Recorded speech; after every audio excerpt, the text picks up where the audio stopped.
Good evening and welcome to our CanEx Webinar Series, the Let's Grow edition. This is actually now our seventh webinar that we started hosting since we started hosting these in August. And I must say I'm really quite happy, and the team is happy at the way they've been received by the audience, and how fortunate we've been to have such a wonderful set of panelists. And here again tonight, we have some really experienced operators in the space who have excellent experience in talking through how to start your grow. And that's really what it's about. The cannabis vertical has so many different opportunities to earn revenue and build real successful businesses. But without understanding that it all starts with the plant and how that has to be incorporated into anything that we do, you're really sort of doomed for failure or minimizing your opportunities for success. So I want to just say welcome to this webinar on Let's Grow and starting your cultivation operation. I want to turn it over to our host for this evening, our moderator, the one and only Firstman. Firstman, welcome again. You did a magnificent job the last time around, so we've made you a staple as we move forward. So over to you for the night. Thank you so much. Yeah, man. Blessed love to the globe, and the panelists that are here.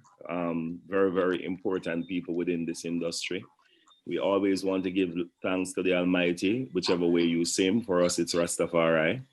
We want to give thanks for the plant, for opening up these type of global conversations about plant medicine and this interaction that we must have with all aspects of existence. We really want to also give thanks to CanEx for taking on this initiative very, very early, once Jamaica had amended the Dangerous Drug Act and has almost become a world leader in the cannabis conversation. And really and truly, we just want to move into this process by, speaking a little bit about what does it really take to actually grow cannabis, and do it properly. And we are going to be interacting with our panelists, and we're just going to ask them to introduce themselves. We'll start with Cole, yes?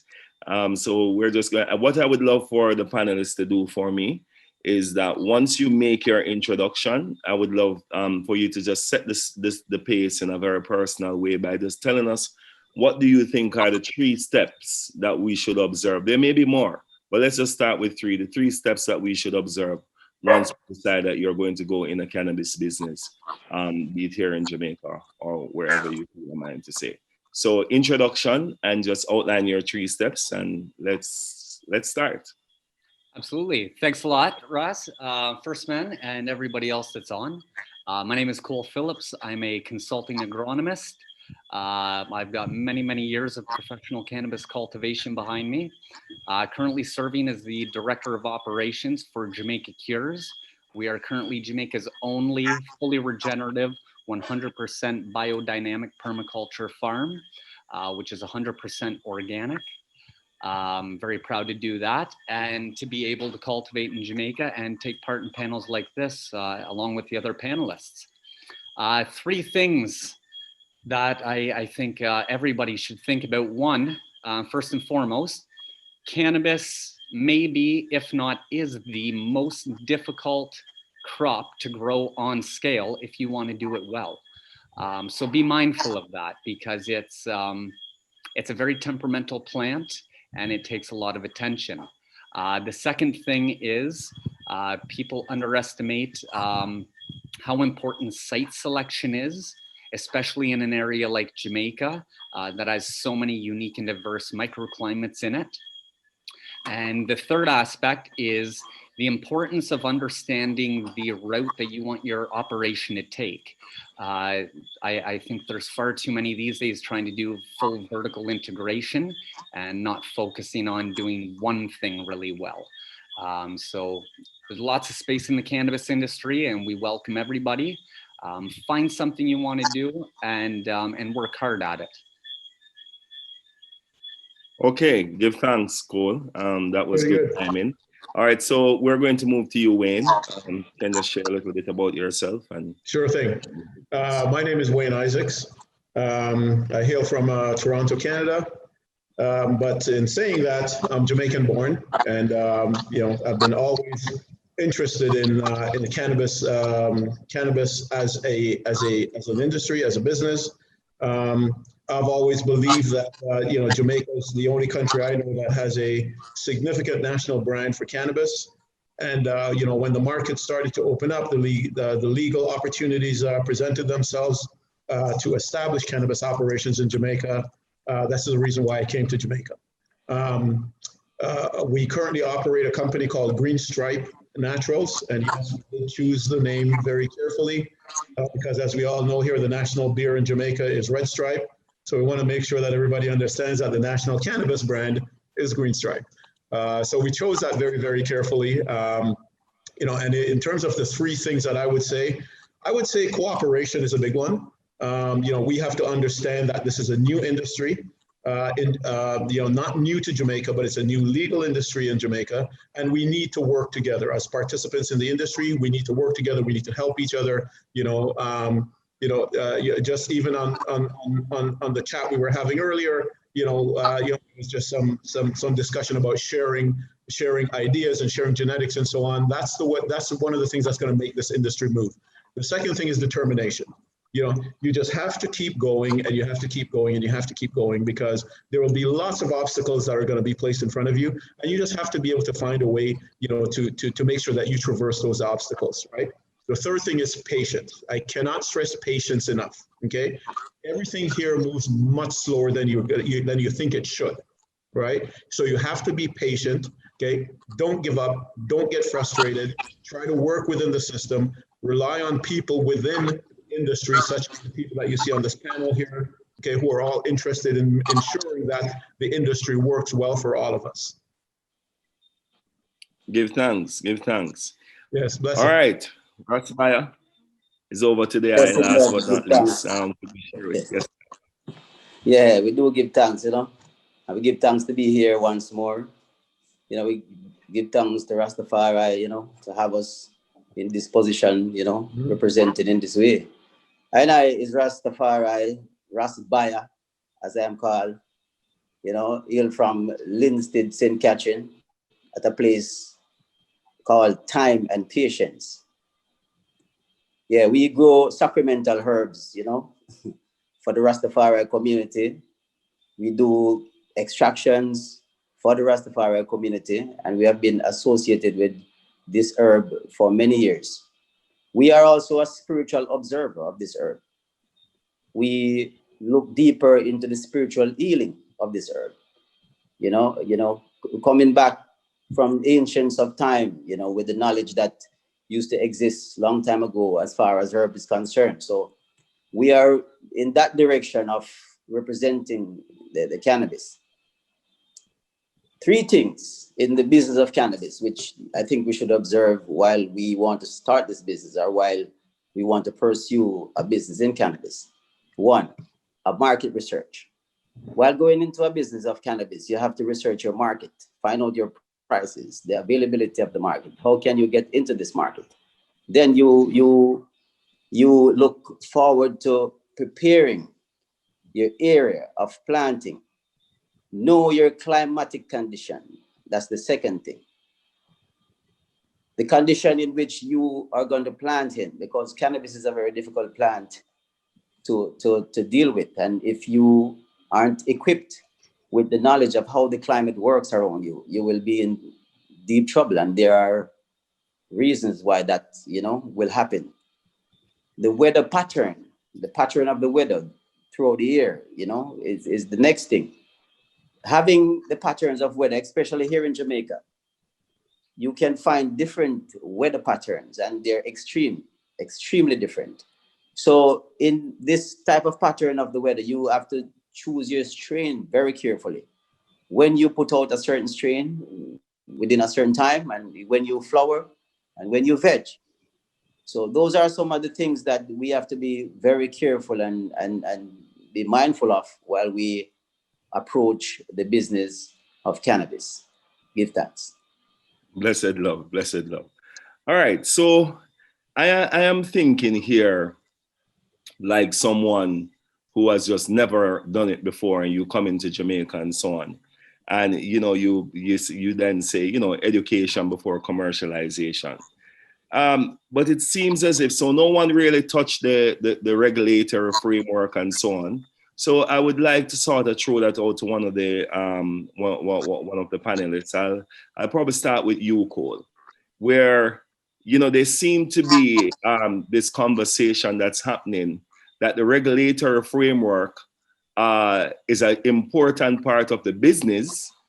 However, that regulatory framework does not deal with the business, it deals with the treaty. And is there any importance, just because the regulation started in 2015, there was a business before that?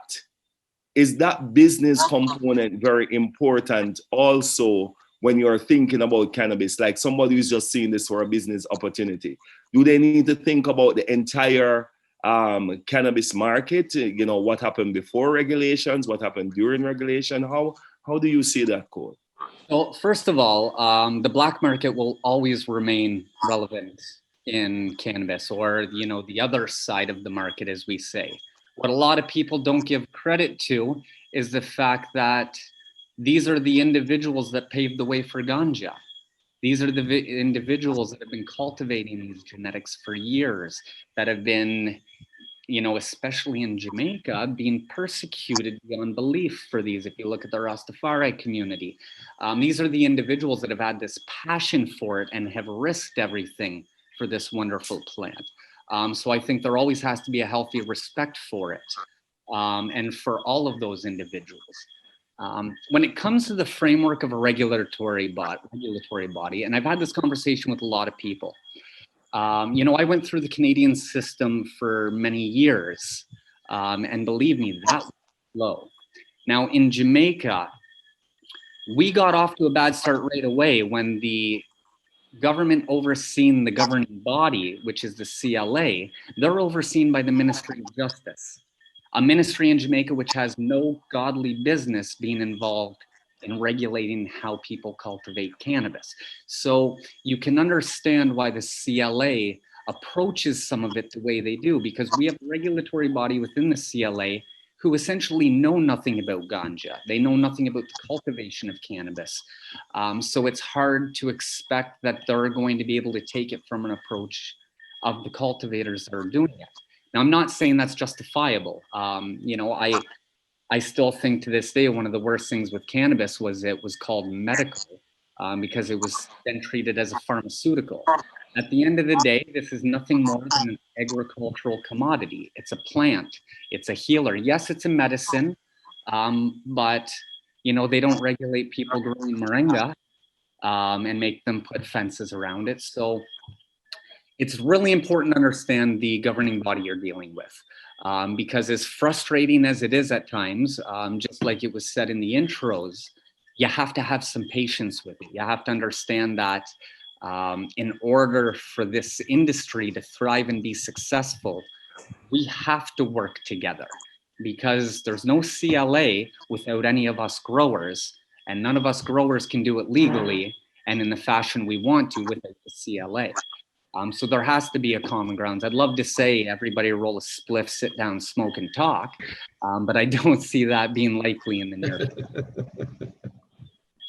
Well, I mean, so it seems as if, Wayne, that there needs to be a lot of conversation as it relates to how that part of it works. I hear so many people speaking about banking and all type of issues that stand in the way, So if someone is going to come into Jamaica, what is the value of that so-called, Cole call it black market? And how do you navigate that kind of a relationship, because then does it mean that the black market needs to be consulted as well? Are they going to be like customer base? How do you see that relationship to someone coming in from overseas? What would be your advice, Okay, so I agree with Cole. I mean, the black market's always going to be here, right? And there's no reason to be afraid of the black market. The black market is what it is, okay? So let me just take a step back and say a couple of things. the so-called illegal trade before this went, before 2015, is to me a hotbed of finding talent. Okay, I am very interested in getting to know those growers that were growing under those conditions that were deemed illegal. Okay, these were the guys who had to grow it quick, cut it quick, sell it quick, and we still managed to turn out some premium ganja out of Jamaica. Now imagine what's going to happen if we allow these growers, okay, and a lot of these are multi-generational growers. Imagine what's going to happen if we allow these growers to actually take their time, okay, study their growing conditions properly, right, and actually start to grow under legal conditions. We're going to have far superior ganja. So I think the regulatory framework should include, people from the past in every aspect of growing cannabis, right? That's one of the things that I'm very, very, very, very passionate about, right? So the black market's always going to be there, but how do we as legal growers deal with the black market? Well, again, remember the three things I said. I said cooperation, determination, and patience, right? Those are the three things that I think, everybody's got to, if you're going to enter this market, you have to be able to have those attributes, right? So in terms of the illegal growers of the past, I welcome them. I embrace them. These are the guys who have the knowledge. Okay, they have the experience. They have the good genetics. Cole mentioned something that's very, very important that a lot of people tend to underestimate. Is the climatology. Right, Jamaica is famous for its microclimate conditions. Right, soil chemistry conditions. A lot of these so-called illegal growers from the past, they know how to grow in all of these conditions, and we need to, as the people coming in as the participants now in the legal industry, we need to understand that, and the only way to understand that is to rely on and to have access to what they call these so-called illegal growers. So I welcome them, I embrace them. I think they should be definitely part of the industry. Just quickly before you go, Wayne, could you touch on okay, how do you protect your money here though? I mean, okay, you get started, you're thinking about that, you want to know how your system of banking and so on will go to. What would you say to someone wanting to come into Jamaica on that? Well, for someone wanting to come into Jamaica, which is, I'm going to talk about just a couple of things that are unique to Jamaica, and not everything is, right? The banking is an issue, but that's not unique to Jamaica. That's just a worldwide issue, right? If you're in the cannabis business, you're going to have problems banking, your cannabis earnings, right? We need to find a way around that. Okay, we need to find a way to work with the banking industry, to work with the regulators, and find a way to make, this is a legal industry in Jamaica, but we're not legally allowed to bank. To me, that is absolutely ridiculous. It is the only business in Jamaica that I know of that's a legal business where you cannot bank your money. Okay, we have to find a way to correct that. The second thing in terms of protecting money is, and I've said this, anybody who's ever heard me speak or seen any of my presentations or anything like that, okay, is the foreign exchange or sorry, the foreign ownership restrictions, right? Myself as a foreign investor coming in, I can't legally own the asset that I'm investing in, okay? So far to date, I have spent over $2.5 million, US here, right? And the problem is that keeps foreign investors like myself out of Jamaica is the fact that we spend the money, but we can never own the asset, okay? And then when you compound that with the fact that if we make any profits or any revenue, we can't bank it, that's a bit of an issue. And it's one of those things that will always deter foreign investment. And I think given the nature of the industry, we should be encouraging foreign investment. Okay, and when you have these type of hurdles, such as the absence of proper banking regulations to ensure that we can be legal, because what that forces us to do as operators is it forces us to find ways to work around a system that's legal, right? And we came into this because we wanted to be legal, and now we're looking at ways that are potentially not legal, to basically deal with the cash that we're making. That to me doesn't make any sense whatsoever, right? So in terms of new entrants to this industry, I would say, three things, that I have found that have been roadblocks for me has been the absence of proper banking regulations, which is not endemic to Jamaica. I mean, that just happens everywhere. Okay, the foreign ownership restriction. No matter how much money I spend, I can never own the asset. Okay, and of course, the third thing is, and it's not, as clear cut as people believe. But a lot of people believe that there is no export regulation. Well, there are ways to export. Okay, but those are just ways that haven't been put into a regulatory framework, and we need to do that. Okay, so those would be the issues I would say. Look out for those and make sure that you understand those before you decide to make that investment in the industry here. Okay, all right. So, Biah, for the people who are trying to look at what they would say it's the spiritual approach to growing, where they're talking about all the issues that may exist in terms of the amount of lights that people may be using, the fuel that cannabis may be causing, the fact that people are trying to put a spiritual relationship with the plant, as we as Rastafari would see it. How do you, if there's someone who wants to come in and do like, this alignment of spirituality and material wealth gaining with the plant, what would be your advice towards that type of approach? Would that be a challenging for someone who is looking to decide that they're going to take full sun grown and so on? How do you think that person could approach it, math science and spirituality together? I give thanks. Well, we give thanks for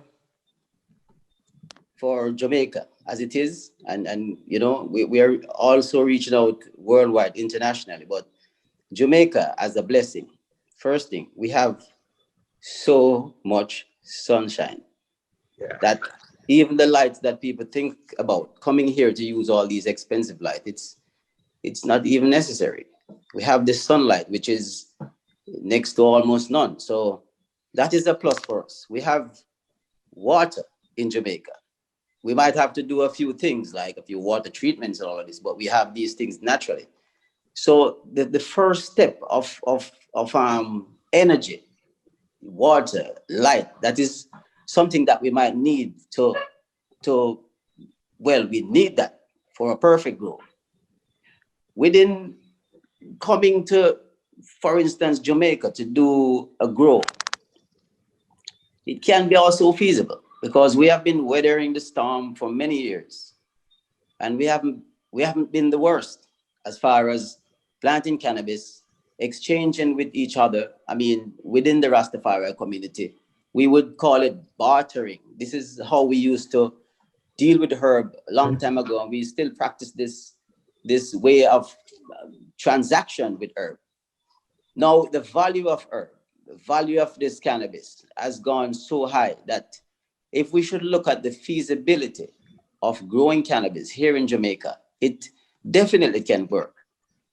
It's just for persons to know how you address your situation as far as if your climatic condition is against you in some type of ways. If you have a lot of rainfall, if you have moles coming around, and you have different issues, you put measures in place. Now, there are shade houses. People can build shade houses, greenhouses, and different arrangement just to get this cannabis at the level that they want it. We have developed different ways how to get this cannabis perfect, and this development has been happening over the years. So when we look at coming into Jamaica or anywhere at all in this world, cannabis might be a very difficult plant to grow, but with the love and the spiritual connection to this plant, it can be very easy. This plant actually tells you everything that it wants. The connection to the plant, when you grow this plant from a seed, when this plant comes up, it first comes with 2 tiny leaves. And from these 2 tiny leaves that it has, you can read the plant, and the plant will tell you everything that is happening to it. If these two tiny suckling leaves start turning a different color, you know that there is a problem. So by growing, it's difficult, but it's also easy.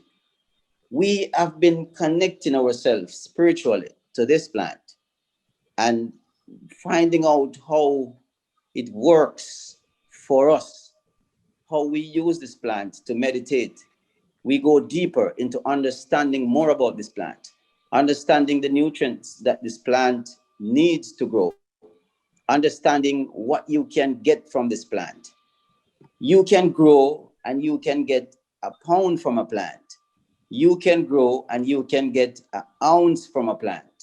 It's how you put yourself into the plant, not even just growing the plant, you growing yourself.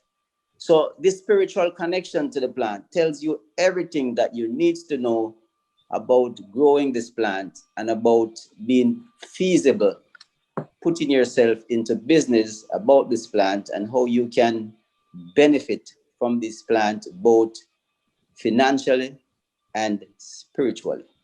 Rastafari. Now, I'm going to jump to you again, Cole, because you, earlier when we were speaking, you use a very important word, you know, and you also touch on some very important people, which is permaculture. Now, one of the things, and I'm going to flip this right back to you, Wayne, so you can think about it. Import, yes, because then again, this is the same thing about the whole journey of cannabis. How expensive is this for someone to start up? The idea of permaculture is that when you start to say permaculture, the aim is that you have zero import. The aim is that you are basically using everything that you can find around you and so on and so forth. How has that been for you in terms of, because I would like to sort of compare, you know, with the man who is going to come and he's going to grow in specific things for cloning, for this, for that, and so on. How do you find that? Is it more expensive, or do you find it less expensive in this way to get a startup infrastructure and otherwise? You know, at the end of the day, I break everything of my operation down to numbers, and that's what it comes down to. This is a business, and we have to recognize that. It is, in my opinion, a huge misconception and a misunderstanding where people think that going a purely organic route and a route of permaculture, a regenerative route, is more expensive. Does it take more input? Yeah, it does at first. But I've also been in Jamaica a long time, and I've had to import large amounts of fertilizers and things like that for other areas that I've worked in. And it is not cheap at all. It is ridiculously expensive. The idea of doing a permaculture, the idea of, sorry, one second. I don't know what you're doing. The idea of permaculture, and the idea of that is, at the end of the day, I try to tell people we're focusing too much on trying to force a cannabis plant to grow. Don't force a cannabis plant to grow. Grow your soil. And using a way of permaculture, if you're doing your proper soil testing, if you are looking at your water analysis, if you're looking at your climatic conditions of your site, your particulate analysis of your soil, you can very efficiently and very feasibly be able to add some crops into it by using cover cropping, which can change depending on the year, time of year, like Biah said, which is something that people need to know. Companion planting, understanding how to use the plants in our environment to keep our grow clean, to add nutrition to our grow. And by doing this, not only does your grow, if you do it effectively, not only does your grow cost less and less over time, but your product quality increases significantly. You know, it's something that I've witnessed firsthand. It's something that I do on a daily basis. And it's not something I've witnessed just in Jamaica. I've witnessed this around the world. People tend to take a foreign approach to cultivation in Jamaica, and I think that's wrong. Biah mentioned sunlight. I don't believe we need to have lights in our fields to vegetatively grow a plant before we harvest it. That's what we have nurseries for. So let's use the sunlight to our advantage. Let's use some of the good water in Jamaica. Now, I will say you have to be careful where you're getting the water. If you're downstream, God knows what's in it. Water sources are incredibly important, and we'll talk on it later. But if you educate yourself on your surroundings, talk to your locals, and literally just sit in your field and use your eyes and look. I was saying on a call last night that some of us had that the guys on my site thought I was a little bit weird because at the start of every day after I do plant inspection, I sit at the top of our hill and I just stare out into the fields for half hour to an hour. And nobody understood why. And I said, well, guys, I have to see where the cabbage moths are landing. If I see the plants they're landing on, I know what they like. Now, cabbage moths are one of the worst things we deal with in Jamaica because they bring the caterpillars. But when I can see that there's certain plants that they avoid that are growing on our site, well, I'm going to start to use those plants to my advantage and I'm going to grow them. I'm going to use fever grass, which grows well in Jamaica, to keep mites away. I'm going to use marigold to keep aphids away. All of these items are prevalent and they grow everywhere. I'm going to intercrop with other things. I grow Scotch bonnets as a form of foliar pest control. We use garlic for the same route. So Cole, just what I would love for you to do though, because I want to get to Wayne in this conversation because I don't know exactly how you grow Wayne. But Cole, could you give us a number though? Is it, you know, you're going to come into Jamaica, you're thinking about the sunlight, so on and so forth. What would be that kind of a number versus time, if that is possible? How long would you take to be able to say, well, okay, you start to treat your soil, you understand the companion planting, you know, what kind of budget are you looking at? Where do you stay? You know, is that a situation where you think about all your spending that has to go with that? So, well, I'll give you an exact number from our operation. In order for me to do a 5-acre outdoor field, now keep in mind this depends on your soil test results and how you analyze them. Based on our soil requirements, our input will be $11,378 in order to completely transform my field into perfect conditions to grow cannabis. That involves 3 amendments, which are all OMRI certified organic, and my cover crops, which I'll collect the seeds from and throw down later. What currency are you talking? Pound, euro? Those are American dollars. Those are American dollars. Okay. Now, keep in mind, in order for these to do the effect they have to, yes, it takes a bit longer. It's going to take a couple of years before the microbial activity within the soil breaks everything down and everything comes together. But if it's done right, you know, on a 5-year projection, I can reduce the cost of my operation by 70%. From somebody having to import all their goods and bring everything in. And these are numbers that we've proven time and time again. And you're saying, so I wanted you to just think about this a little as I move to Wayne. I still wanted you to just sort of think about someone coming in, because I hear the conversation surrounding that, okay, energy may be expensive here in Jamaica, but labor is cheap. You know, so beyond just that, what do you actually think in terms of housing, so on and so forth, the regulator framework, dealing with the CLA, these kind of steps that you end up have to take when you bundle all of that together? What do you think you're looking on just beyond operations, but just existing in Jamaica as well? I'll get back to you on that though, Cole. Just think about it for a moment. So Wayne, how do you see it? Is it in terms of the infrastructure, the setup, the so on and so forth? Would you say people have to import a lot to deal with Jamaica, or do you find it easier to import? And you know, listen, Firstman, okay, other panelists, Biah, okay, I keep going back to, listen, we used to grow the most premium cannabis in the world here in Jamaica, okay, without any of this nonsense, okay. You know, the guys who have the experience to do this are systematically excluded from the legal industry. Okay, we need to get them back in. Okay, you know, so listen. So you know, when these kind of arguments come up, okay, I always go back to the fact that how did we create this profile of Jamaica for producing the world's most premium cannabis? Okay, when we were doing it so-called illegally. right?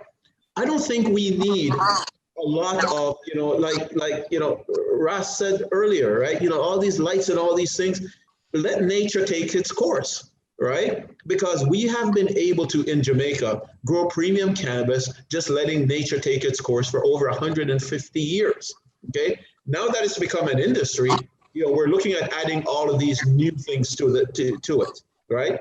Do we necessarily need to do that?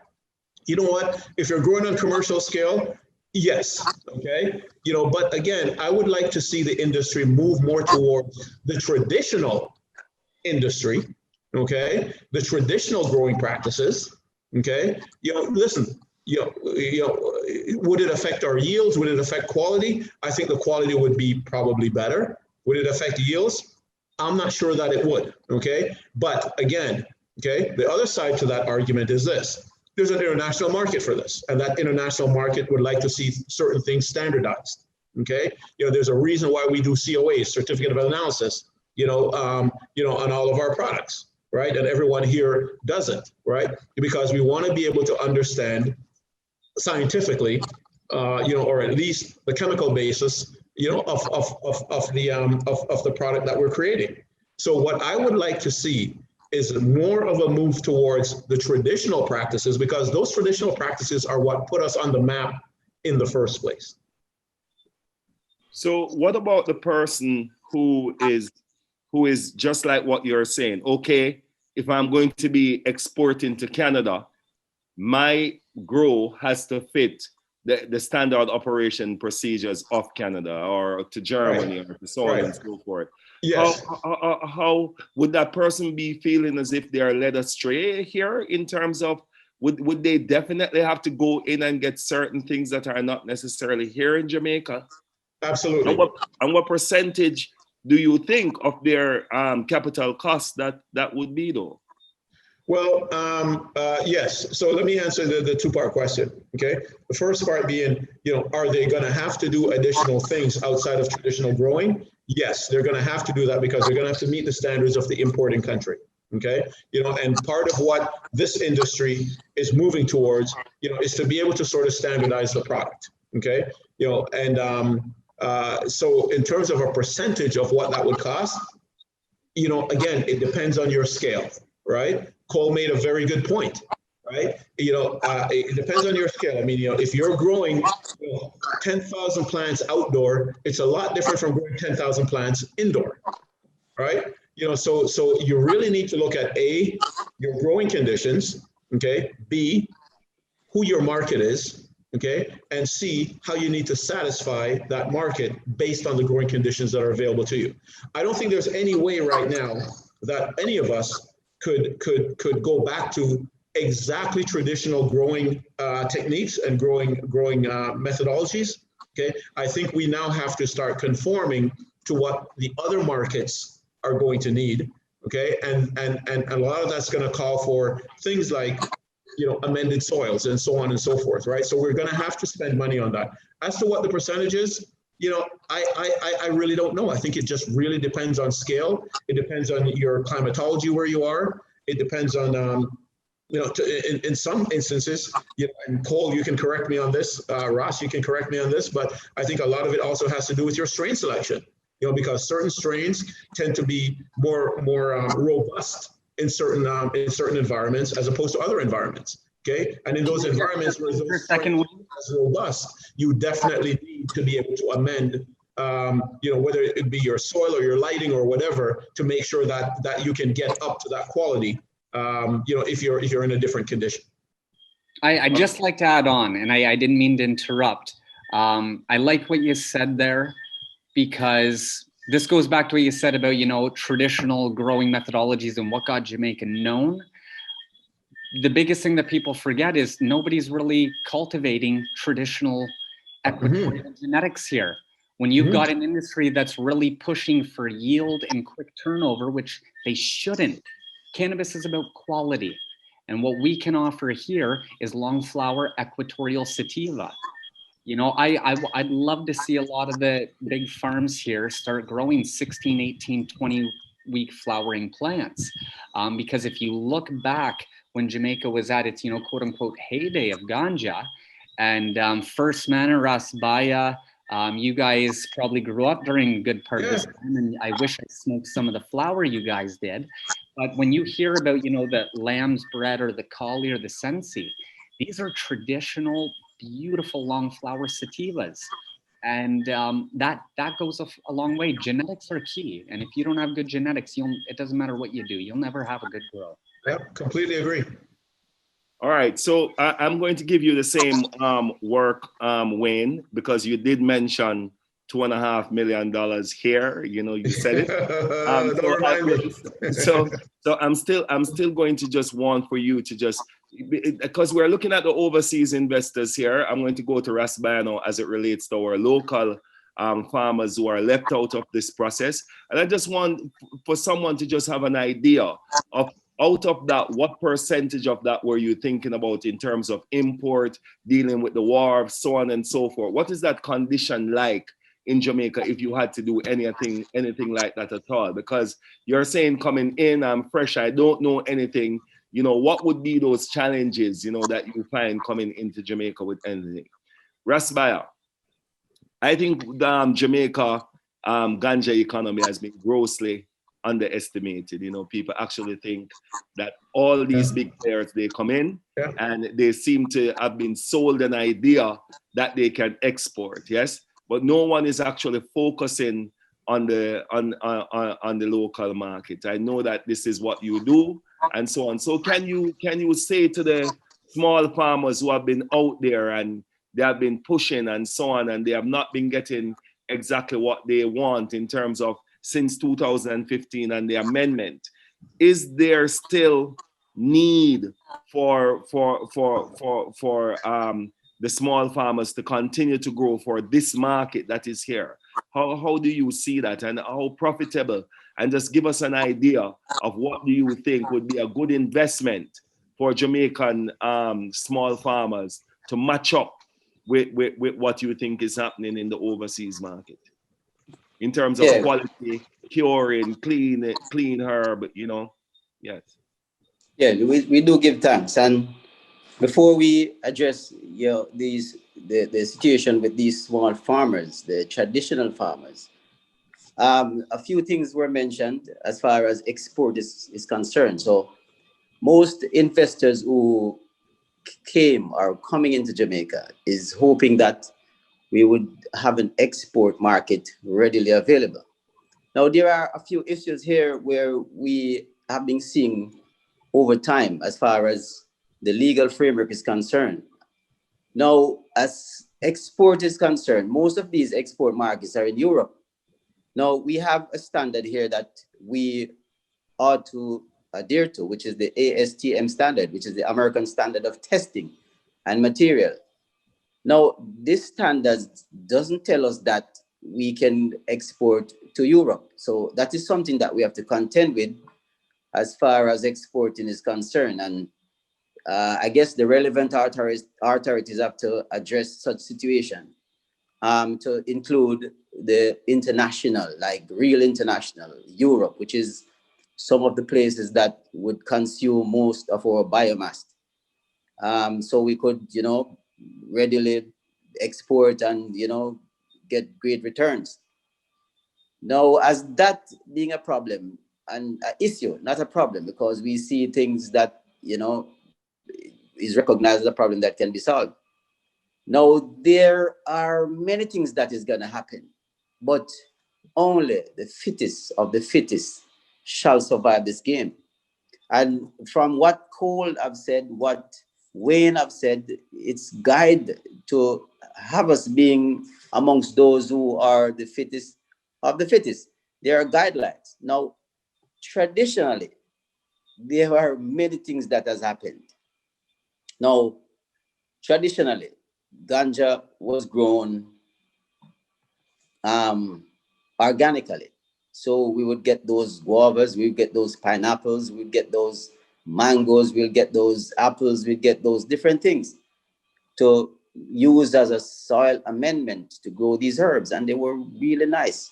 Give thanks again to Bob Marley with that big spliff in his mouth and that international tourism picture that, you know, that give us Yes. Yeah, that could give us this great brand. So Yeah. it's brand Jamaica that we're working with. Some of our production always not the best, because we have this problem of curing here in Jamaica. And this is something that we should look into very carefully.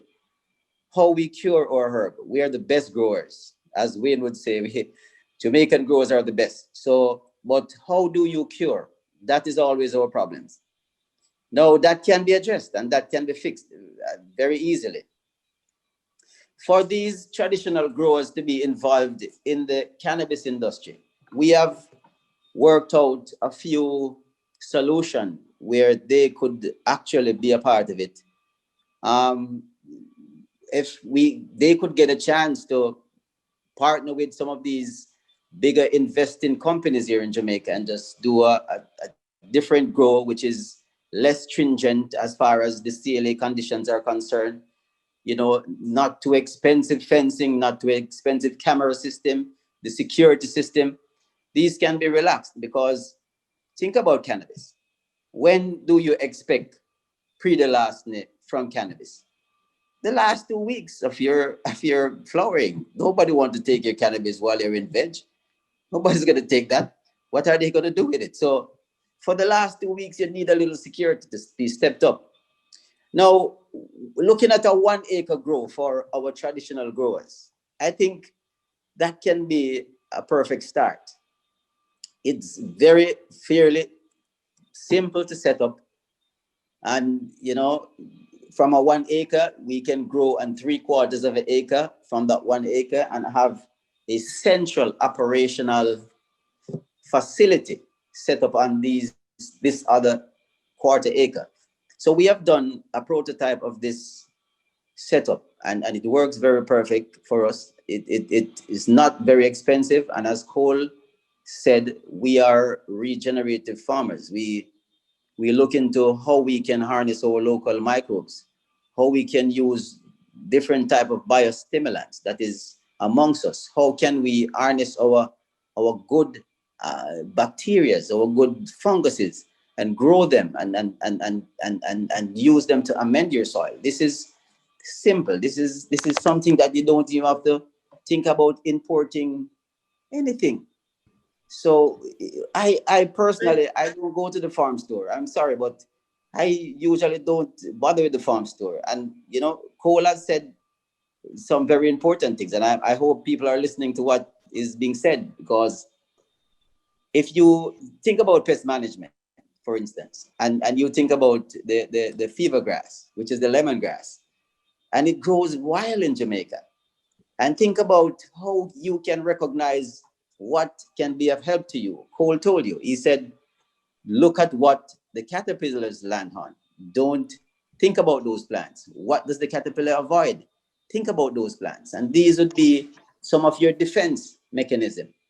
Now, working deeper and in a more deeper, and I would want to say scientific way, but I would put that and say, I would say a spiritual way. Now, understanding what you need to feed this plant with. The plant needs 17 essential nutrients. While we understand how to apply or how to give this plant these 17 essential nutrients, we are a winner. What are these nutrients? Let us find these things out. How do you apply these nutrients? Let us find these things out. Now, you can place these nutrients as amendments in your soil and have your local microbes deliver these nutrients to your plants. So it's fairly simple if it's explained to persons, even our own traditional growers. We can, it's simple, but it's just some type of arrangement through these governmental agencies, especially the CLA. What kind of an arrangement can we prepare for these planters, which can be very simple? You know, the track and trace, the security, the just, you know, all these things that is existing around how the industry is set up. Now we understand that there has to be some type of monitoring, but cannabis, when you plant this plant, you can't take it up and put a bigger plant as you're treating It's gonna be there for 3 months. So it don't need to be watched like for the whole 3 months. It's gonna be there. It's a live object. You're a part of it. So it don't need to be uncuffed. You know, you have to give it a little freedom. You know, just let us work with a type of trustworthiness amongst the plant. The plant won't run to someplace else. So how can we now understand how to, you know, put ourselves in this type of position to have 1 acre grow, and it's simple organic grow, you know, harness your local microbes, harness your local bacteria and funguses, and grow them in such a way that they can be of benefit to you, and you wouldn't have to go to the farm store. You know, not that you don't want to go and you want to cut them out, but you know, it's a little bit easier that way. So Biah, I'm going to give you the same work to do. We need some money. We need to hear about some money. You know, I've given Cole quote me one figure, you know, 11,000. There was a 2.5 million shown there.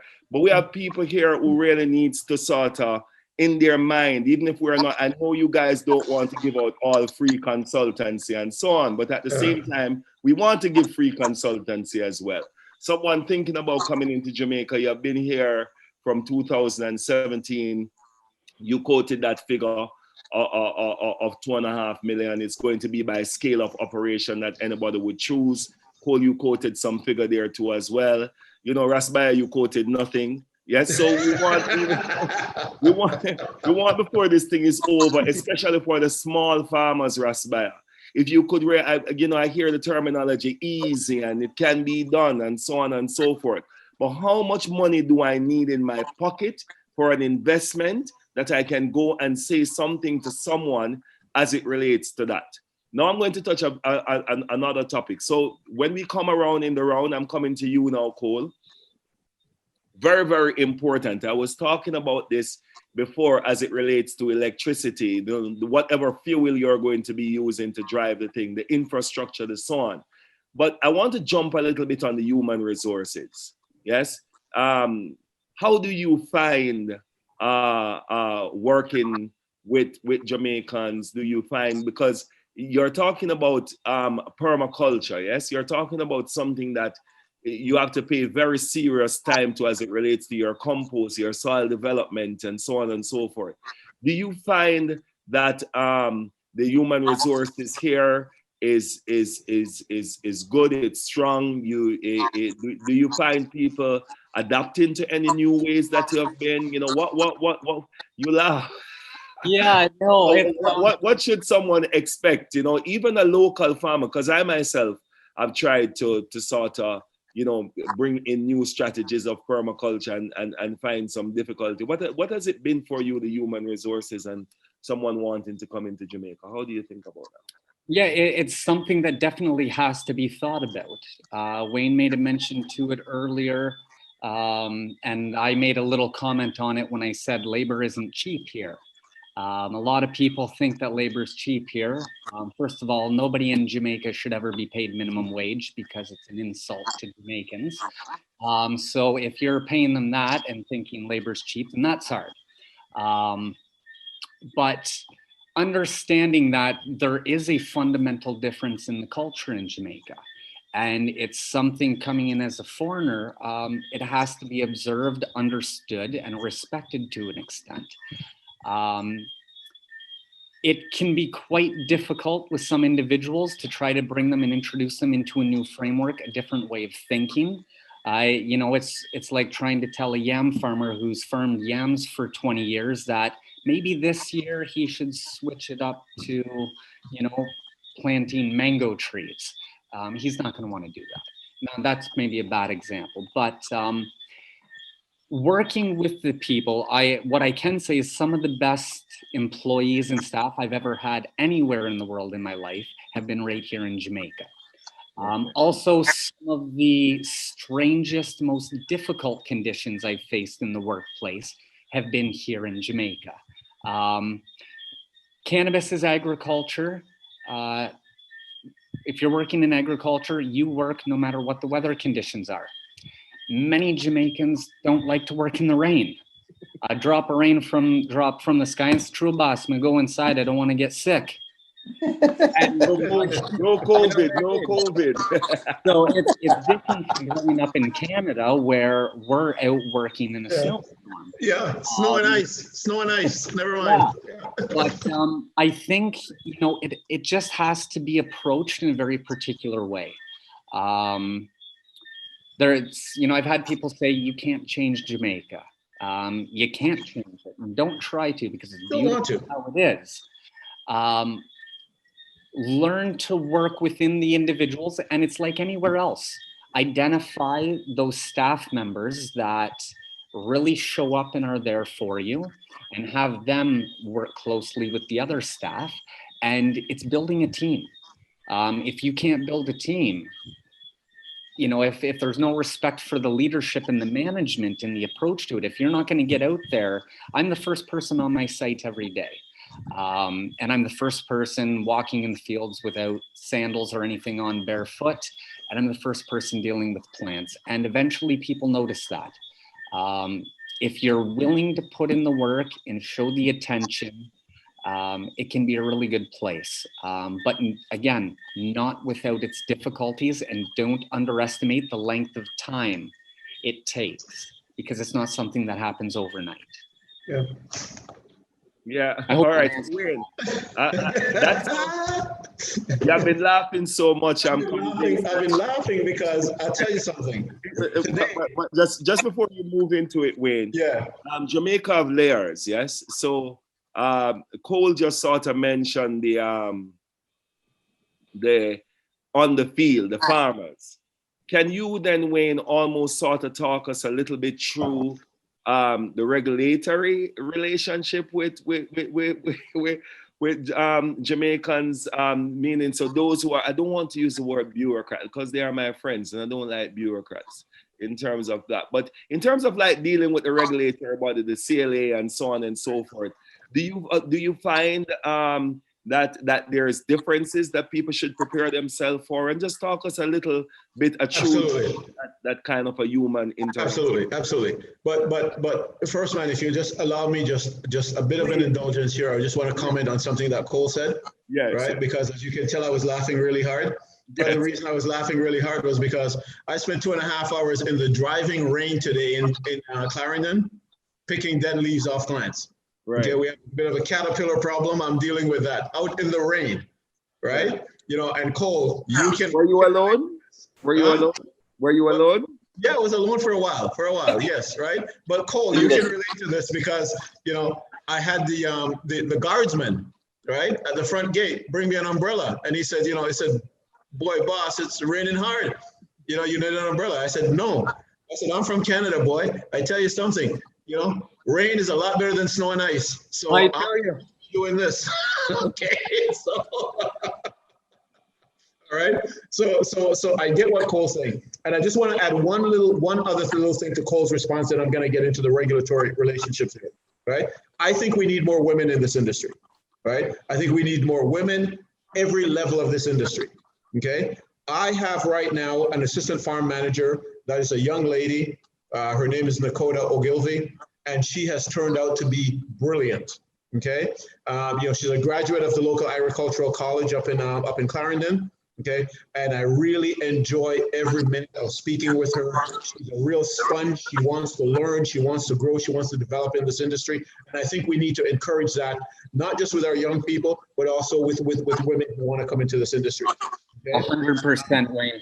100%. Yes. Okay. And we certainly don't have enough women in this industry, but women are users of the end product as well, right? You know, one dispenser was telling me that 40% of their clients are women, but yet we don't have them involved in the industry, right? I think that's ridiculous. I think we have to find a way to encourage women to get into the industry, and not only just encourage women to get into the industry, we also have to encourage the men, okay, that are going to work with them, okay, to treat them as equals and to treat them as bosses and respect their knowledge, respect their experience, okay, and respect the fact that they're there to contribute and not treat them, you know, any different, okay? So that's just something that I wanted to add, okay? Now, in terms of the regulatory relationships, I'm sorry, what did you say?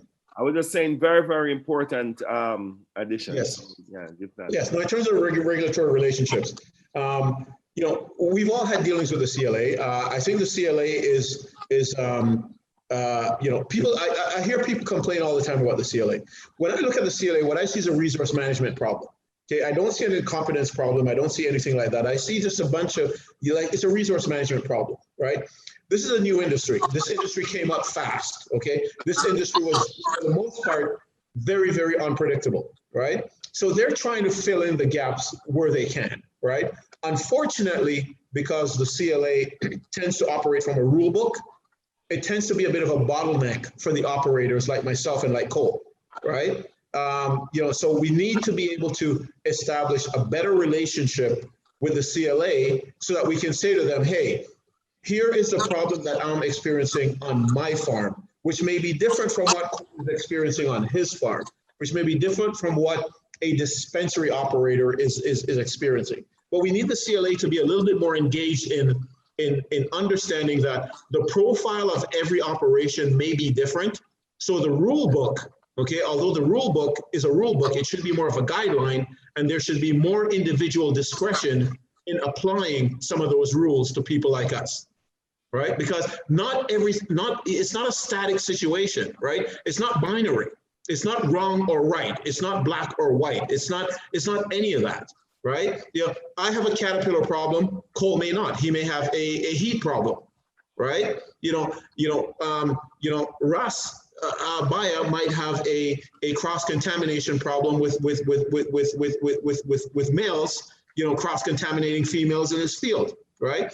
We need the CLA, for example, to understand that, you know, when we see a male plant, okay, in a field, we need to be able to dispose of that plant right away. We don't have to be able, we can't get in that box where we say, we have to call the CLA, schedule a destruction, all that sort of stuff. No, because in the meantime, while we're waiting for that, what's happening is that it's affecting the integrity of the rest of our fields, right? And I use that as a broad example, just to show that, you know, there are rules. There's a rule book that the CLA, conducts themselves by, but those rules, you know, they need to be able to have some discretion within those rules to make sure that individual farms and individual situations can be addressed for their own uniqueness. Okay, it's not a broad stroke. Okay, it's not a paintbrush approach. Okay, we need to make sure that every single farm, okay, can have its own unique, that does have its own unique problems. Those unique problems can be addressed specifically to those problems, as opposed to here's what our guidelines say and follow that. So may I add something quick? I just want to add to that. I want you to add, Cole. I want you to add, but I just want to slip this in very, very quick. Yeah, go ahead. So are you saying that what you're requesting exists somewhere? Can you point to a best practice example of this? Is that the way how it functions in Canada? Is there something adaptable that the CLA could look at? And you can just go ahead, Cole. Cole. Go ahead, Cole. I was just going to say, the reason why we spend as much money as we do to be in the industry, hundreds of thousands, if not millions of dollars, is because we're trying to work within the legal framework. Exactly.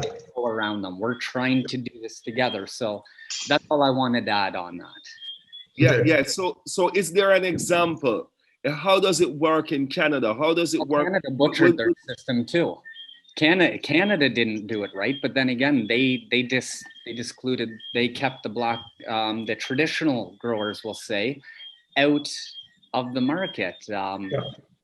What the cannabis industry has done on a whole is it's allowed people that have no business being in cannabis really, that have been able to come from different industries for different reasons, but they have a lot of money and they've got IPOs and they've got stocks and shares. They've allowed them to come in and make ridiculous promises that people can't keep.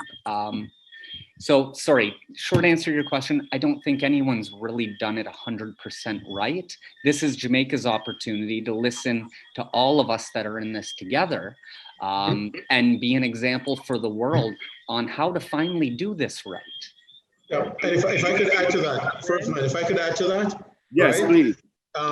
you know, I agree with Cole. I don't think, we're all going through growing pains. No matter where you are in the world in this industry, you're going through the growing pains, right? All I'm saying is that if you have a rule book, okay, you have to make sure that there's some flexibility built into the rules for unique and unusual situations. That's all. And there tends to be a rule, an unspoken thing here with our regulatory body where if there's no rule for it, it means you can't do it.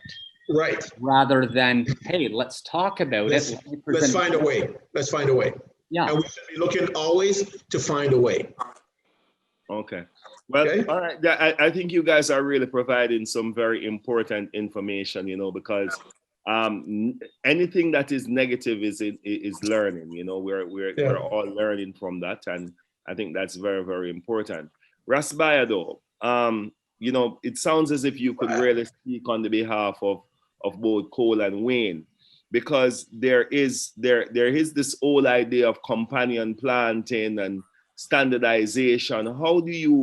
How can you say with this organic or standard operation procedures, which is why I think this panel is a little bit thing, because you have some people, they are working to the genetics and they're working in one condition that doesn't fluctuate. They are the god of that condition, temperature control, indoor, so on and so forth.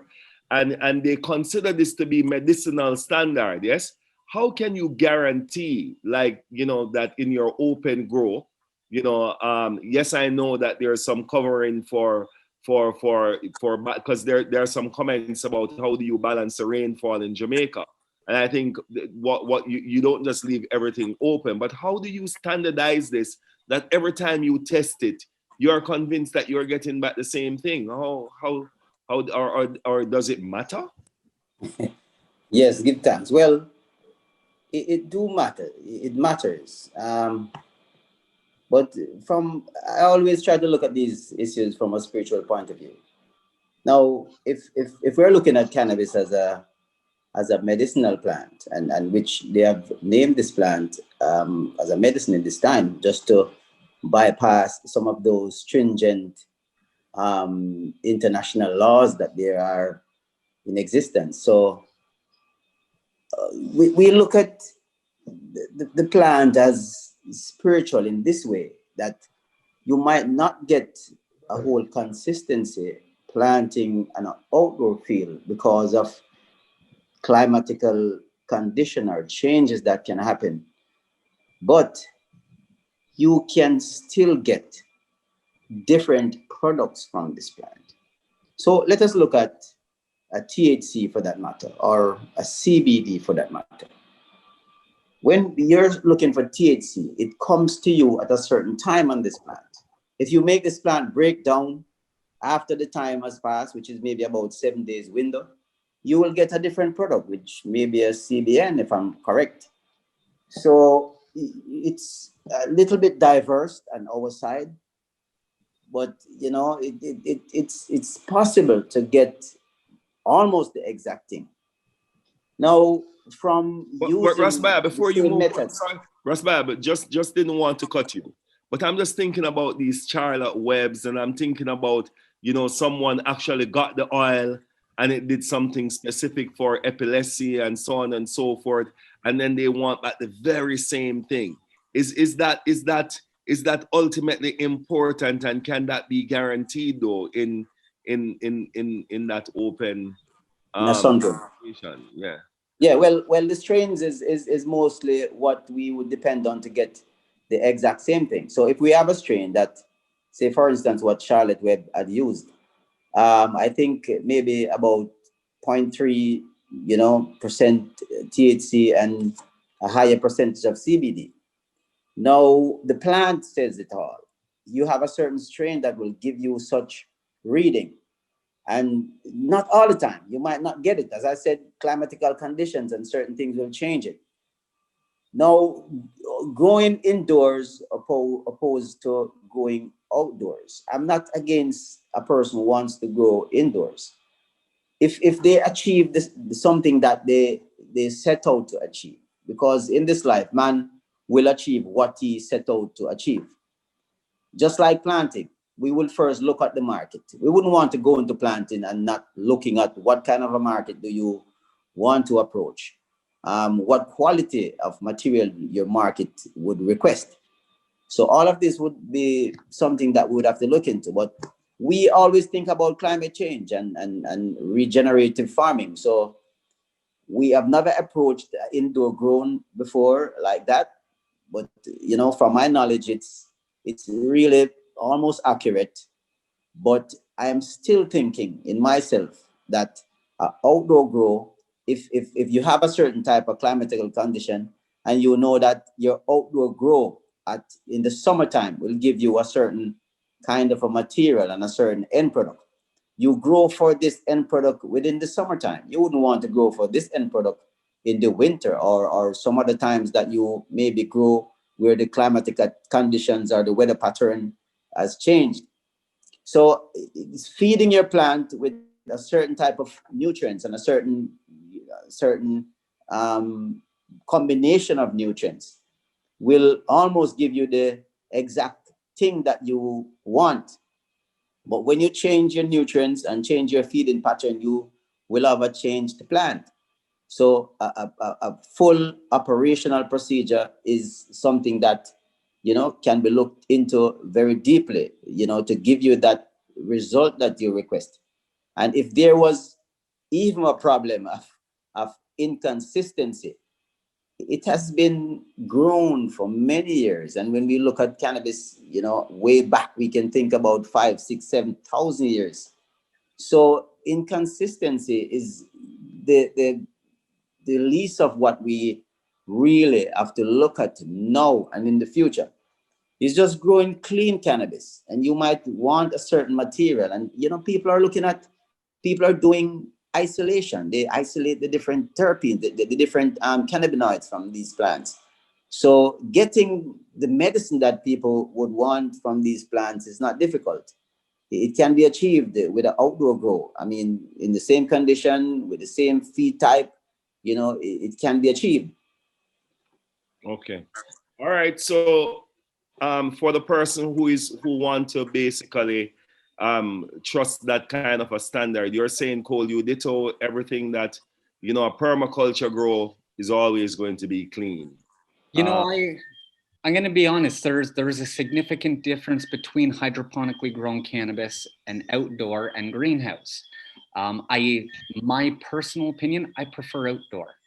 There's something about the flower. There's something about growing it that way that I like. But there's something to be said for hydroponic. There is a distinct difference. I think either way you approach your grow, no matter how you do it, it's who's overseeing what's being done.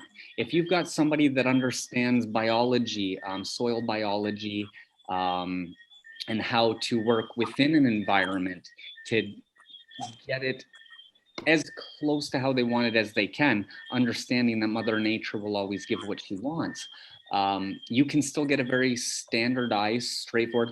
I've got product that's very predictable, but I also attribute that to genetics. Once you've got the right genetics in play for what you're cultivating for, you have a much better chance at that. Does that answer that?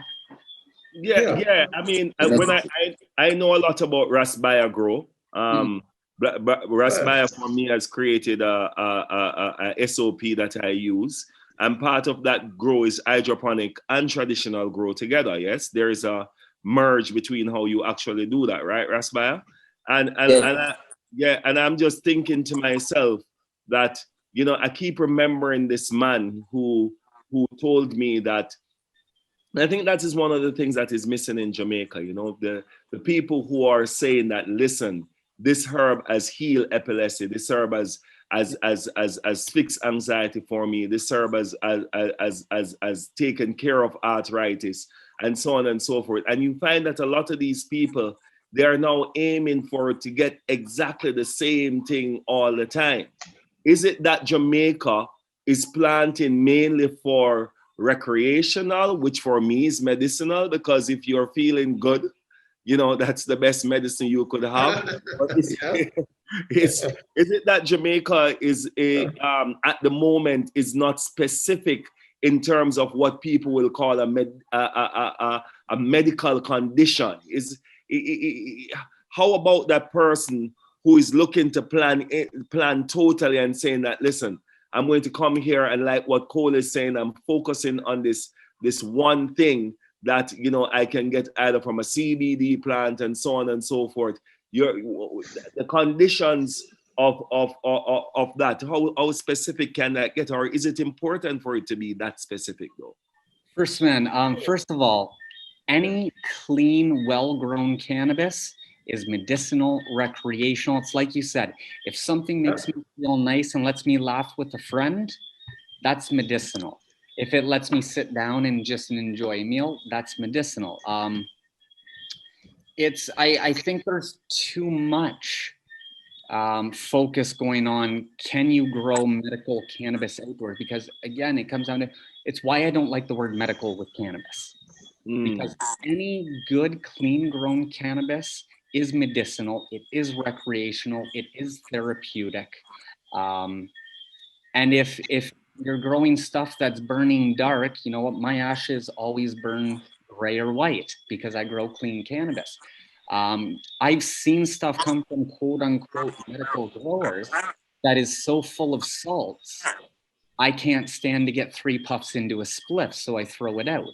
But they still call it medical because it was done hydroponically with a man wearing a lab coat, a hairnet, gloves on his hand, and a face mask. I'd much rather get my weed from someone that's been growing it a long time, out in a field, not wearing shoes, but looking at that plant every day. You know what I mean? No, I agree. I agree. That's the person I want to buy from. If I'm buying it from somebody that looks like he's in hazmat gear, again, I want to know what plutonium did you put on your ganja. I don't want to smoke it. I want to be in the field barefoot hitting a chalice. You know what I mean? I am. You have to know that I'm always on that particular side. Yeah. You know, but Can I add something first, man? Yeah, definitely, Wayne. Because you know, I just think this panel. I wanted one of those platinum persons here to sort of defend that part of the why the hell do they do this? So, you know, okay, I think they have some kind of explanation, but please go ahead. So here's what I'd add, right? I agree with what Cole said. I agree with what Biah said, right?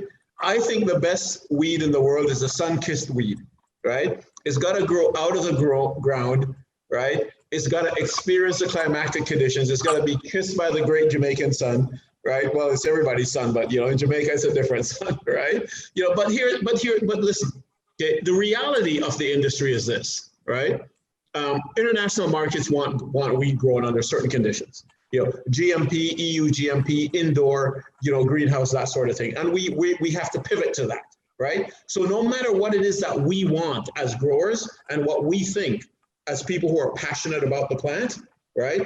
You know, then we still have to consider the fact that, hey, listen, right? You know, if we're growing for an international community, we have to be able to make sure that we meet their standards, okay? Regardless of what our standards are. We know that the best weed grown in Jamaica is grown outdoors under the sun, okay? You know, with guys like Biah, okay, that add their special touch to this, okay? You know, with the Nyabingi group up in St. Thomas that add their special touch to this. I've been on some of these farms and I have seen buds, man, the size of my head, right? You know, and you know, that's the way it should be. But okay, when somebody signs an import document and they say, was it grown indoor? No. Was it grown in a greenhouse? No. Okay, and you start checking all the no boxes, then you've taken yourself out of the game, right? You know, and we need to make sure that we're all cognizant of the fact that, okay, we're in this to develop an industry in Jamaica, so we have to be able to pivot to those points where the international market is still going to want to accept our product, see our product as premium, okay, and continue to buy our products. Blessings. Wayne, you're exactly right. And the only thing I'd like to add is, because I agree with you 100%. The one thing that people forget about cultivation is you don't have to do an entire site in one way.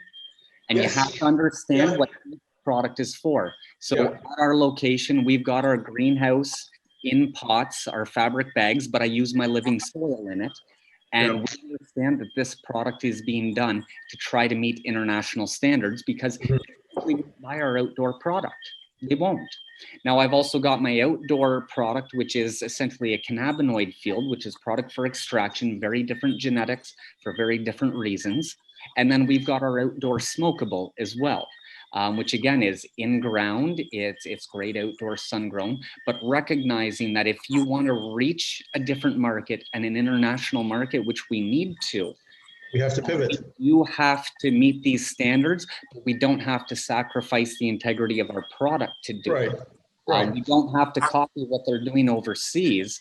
We can just take what we're doing and put it in a pot and make sure you've got good SOPs, because they will kill you on that. Yeah, right. So agreed. Yeah, so the standard operation procedure sounds like it needs an excellent grower, as you were mentioning, Cole, someone you can definitely depend on. And it sounds as if you need a solid team. Without that, it doesn't seem as if much is going to work. I'm going to just touch the question and answers, because it is definitely a concern. Someone wanted to know, okay, you're talking about outdoor, but there has been so much rain in Jamaica in the past few weeks. And Wayne, you just gave an example of picking off caterpillars in the rain, So that's one of the questions.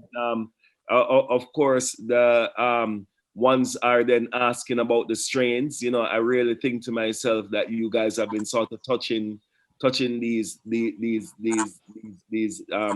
answers, and then one directly for you, Cole, which is about they're asking about how does fever grass help, and I think you can just speak to how these companion plants work. So I'm going to just start with the wet man, Wayne. The rain, Wayne, the rain, bud rots, all of these things. How listen, the rain brings a lot of good things, right? The climatology is being cleansed and all that kind of stuff. We're getting natural, rainwater to water our plants, but it also, adds a bit of, what's that called? What's that? Sorry, just a little bit of sauce we're about to dab. I thought people. You are showing off so badly right here. But anyway, go on. But it also has an effect on our biological assets, right? And plants are biological assets when you look at it from, and now I put on my CEO cap, right? And I've taken off my, my passion for the plant hat, right? And as biological assets, we have to make sure that those biological assets are protected, right? It's like, why do we have fire insurance on our house? In case it burns out. Right? So it's the same thing here, right? We want to make sure that, we have, the assets against, to protect against biological infestation, or, we want to make sure that we biologically secure our products, right? So when you get things like, the rain that's been coming in recently, right? What we've now noticed is that we've got a new and different type of, I don't want to use the word infestation. I'm only going to use that word as a placeholder, right? But what we have noticed is that, we've got different insects kind of moving in as a result of the wet conditions, right? And we have to learn, we have to pivot and adapt to be able to deal with that, right? When these caterpillars hit your plant, they're greedy little things, right? They drain your plant in no time, right? And one of the things I'm hoping for at the end of this is to be able to consult with both Cole and Biah on, how do I deal with this, right? Because for months I've never seen this until the rainy season, right? And now that we're in the rainy season and we're getting rain, when it rains up in Clarendon, brother, it rains sideways, right? That's how hard it's raining. Okay, right? That happened to me today, But on my travel to Kingston, I was looking, there was no breeze blowing, but the rain was coming at a slant while there was no breeze. I was like, whoa, this is not falling from the sky. This seems to be coming out of the atmosphere. Exactly, right?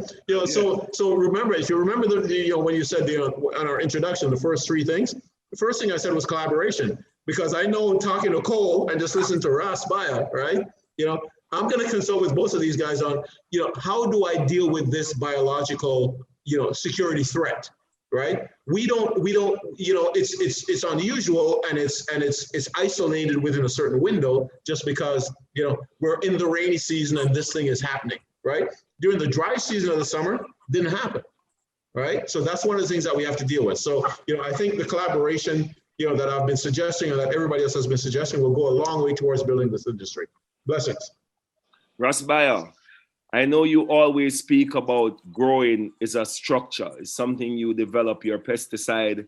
It's almost like, I think of when you speak to me about those things, like when you're going to be building a building. I remember someone always telling me that the finish of the building is at the start, and you always speak about, how you build in those defense mechanisms into your whole growing process and so on, but then again, bugs, rains, rotten, bud rot, so on and so forth. What would be your advice for someone coming in? I've heard people say many things, temperature control, because sometimes it gets too hot, it gets too warm, under plastic. How do you manage those things? Yeah, well, it's experience that I'm saying. Some of these problems I had for many years until we could conquer them. And one of the problem is caterpillars. You have to know when these things are coming. They show you signs. Anything that is going to happen within this environment, you see the signs. The caterpillars, they can't come unless the butterflies come, or the little moths, unless they come. Now, from what Cole had said before, he told you about the lemongrass. He told you about the marigolds and these things. Now, moths, they reject a certain type of fragrance. So if you're growing 5 acres of cannabis, you can't go and pick caterpillars. You have to have some type of defense mechanism. And as Cole had said before, you talk about Scotch banded peppers. So if you're noticing that there is moths flying around, just be sure that there's gonna be caterpillars, because they're gonna lay. They're gonna be germinating, inside on your buds and your plants, and that's very dangerous. So you start using these things as a defense mechanism, not to counteract when they come. When you see the moths, the simple the lemongrass, sometimes we extract the terpenes from the lemongrass and just place it in different areas of the grow, and the smell of this terpene will run away these pests. It's very dynamic. Now, for the if they come, sometimes they will come, and you can avoid this. But the garlic, the onions, the peppers, at the early stage, as these things are hatched, you put it on them. They're soft skin insects. They will burn, and there are new development now that there are a certain type of bacteria that we can use, which is friendly to us and not friendly to them, that we can use to control these type of pests. So we try to look more at the natural way, and not we look at the preventative measures. Say, for instance, the spring is coming in. Now, what happens in the spring? A whole lot of butterflies. So these different type of butterflies, they're going to come and they're going to lay in your plants. They're going to do all type of stuff. And then from that, you will have all different type of caterpillars moving along. Some of them are bud-eating caterpillars. Some of them are leaf-eating caterpillars. Some of them are insect-eating caterpillars. They don't touch your plants. But how you deal with them? You don't want these pests to be filtering all over your plants, because that, is a rejected growth. So you want to put measures in place, your pest management. Every week you have to apply what your defense mechanism is going to be. Your Scotch bonnet peppers, your garlics, your onions, and find your terpenes, your different terpenes from your different local plants, which these pests would avoid. And then you do some type of extraction of these terpenes fairly easily. Just little mechanism. You don't need a whole lot, because terpenes are very strongly fragranced. So use a little bit in different spots in your grow will you will have these, these pests, gone. They won't bother you too much. So the experiences coming to Jamaica, you might see different things from what you would see in Canada, but how to deal with these things in Jamaica. Be a part of it. Be a part of the defense. Use your eyes. As soon as you see a moth, there's going to be a problem. As soon as you see rain, there's going to be an issue. Now, from my experience, as far as, and I've said this many times, and I think we have said this over the panel, choosing the right strain, and choosing the right strain is knowing your environment, knowing your weather pattern. So if you're going to grow coming into October, coming into August, coming into September, coming into October, you know that it's a whole lot of rain in Jamaica, and all of these subtropical countries, if I may say. So knowing when your rainy season is going to come, knowing when the spring is going to come, these seasons bring different pests and different problems like moles and all these different things. So from experienced persons, and this is where our traditional growers come into play. These are experienced persons. These persons, without saying, they know what is going to happen because they've been living in these conditions for a very long time. So consult with these local people. They can tell you, no matter, and think about it. When the rainy season comes, everybody prepare. Keep your house intact because there might be a flood. So people know these things. So from these type of understanding that is around us, we can gather the data and how to present our grow and each time. We have a couple of other things that maybe I wanted to speak of on farms. I heard about how you can put, or you control a workforce, and this is very important. The culture of your farm. This is a very, very important aspect of growing. What kind of a culture do you support on your farm? The culture of engaging with workers, and when I've said it, and Cole have said it, leadership. Go out and lead from front. If there's rain, don't be afraid. You are the leader of the farm. You're managing this farm. Don't be afraid to go out in the rain. Others will come with you. If you're afraid of the rain, they will be afraid of the rain. So leadership is a whole difference as far as a team is concerned, and the culture of how you gather your team under is very important. And we talk about the spirituality of this plant, and that I think should be included in how you create this culture around your team that is going to deal with your grow. And this is how it happens. If somebody see a caterpillar on your plant and you may be busy doing other things and the culture is not right, that person will ignore that caterpillar until you have 2, you have 3, you have 4, and then it's infested. But people should understand that, listen, it is not just about the business of the grow. It is about the love of the plant.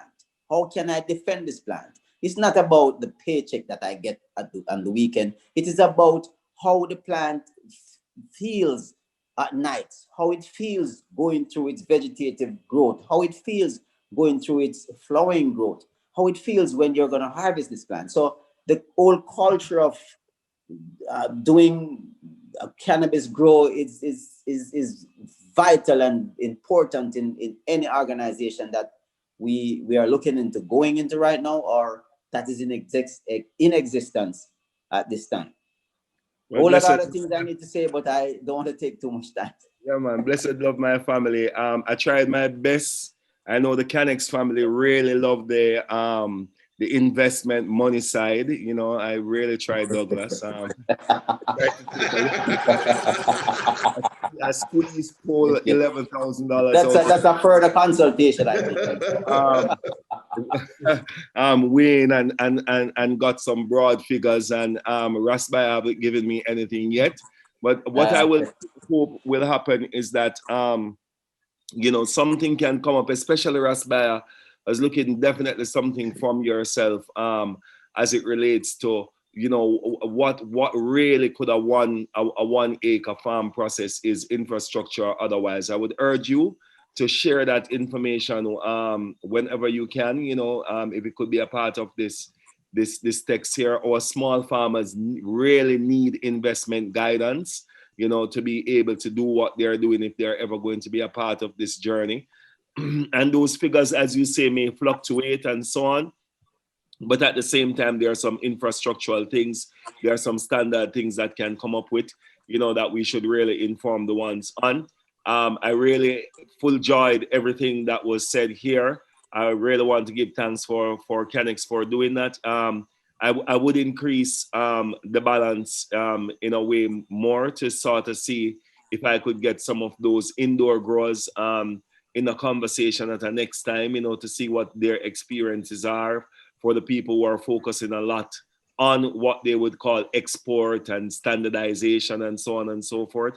So we could really hear what they are saying and so forth. But, as a result of everything that you guys have said, it resonates perfectly with how the plan should be reflected, the care and not being afraid of the environment, but working with the environment. I think a lot has been brought to the table from what you speak about, Wayne, in terms of, just being out there in the rain is a big depiction of the human resources and the leadership of which you speak about, being there first in the morning and last in the evening, looking at everything, the conversations of the regulator framework and so on. I think those were very, very important topics that were brought up there. Looking at your climate, the genetics, the things that you choose, the challenges that we may be facing as it relates to how do we cooperate and share information and so on. So it was really a pleasure to cover these topics with all of you, and I hope that we'll get another chance to continue this with a little bit more detail as it relates to money.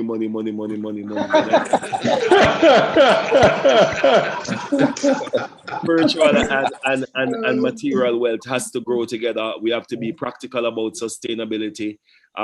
This is the trading comes through a lot of things. Once it was salt, another time it was cowrie shell from the African perspective. Now it's this damn green dollar.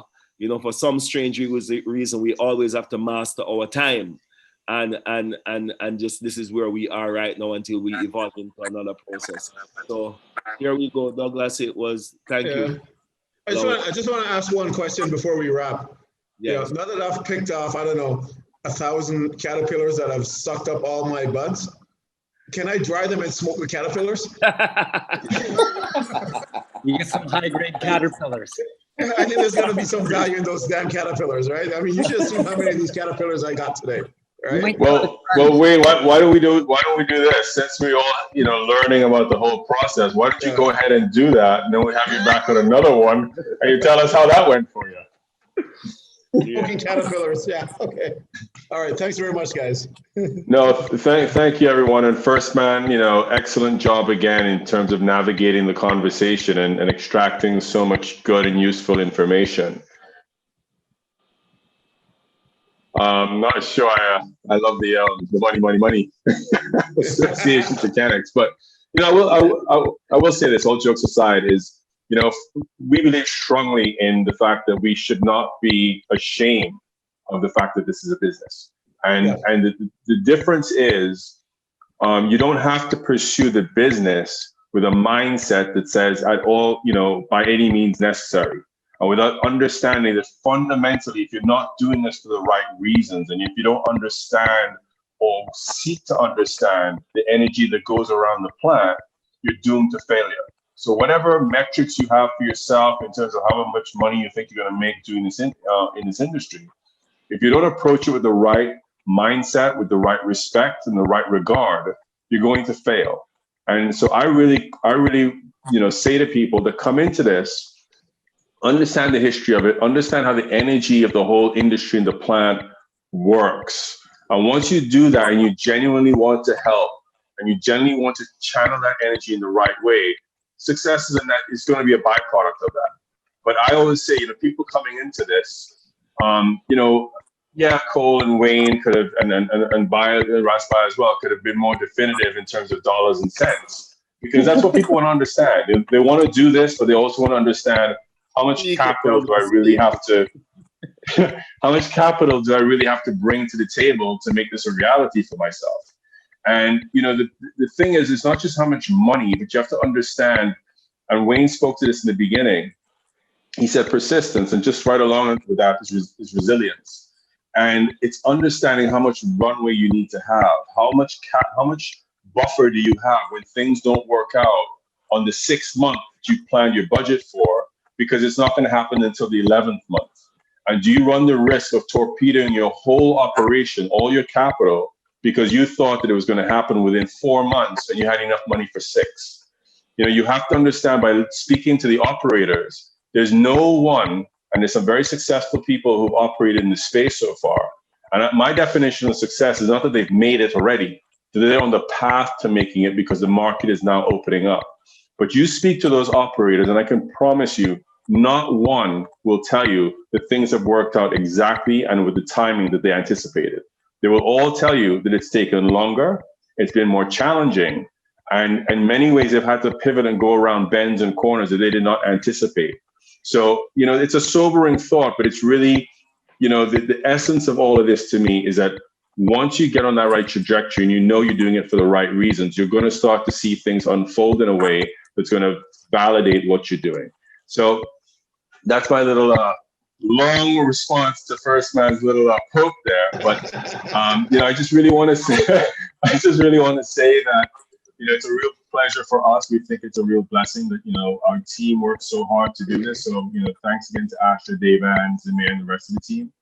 But we appreciate all the people who come on for this, and we appreciate the efforts and the expertise of our panelists. So thank you very much. We look forward to, we have our next one on November 5th, where we'll be talking about the business of cannabis, marketing and branding, right? So those of you who want to create your brand and understand the role and significance that plays in your business model, join us for a panel of really great expertise there. We have folks from Truly, we have some folks from LA who do PR. We have a good cross section of expertise that I think can really help to move your business forward. And then we have our next Let's Grow at the end of November. So thank you everybody for joining us, and we look forward to seeing you again. Have a good evening. All right, thank you. Thank you. All right.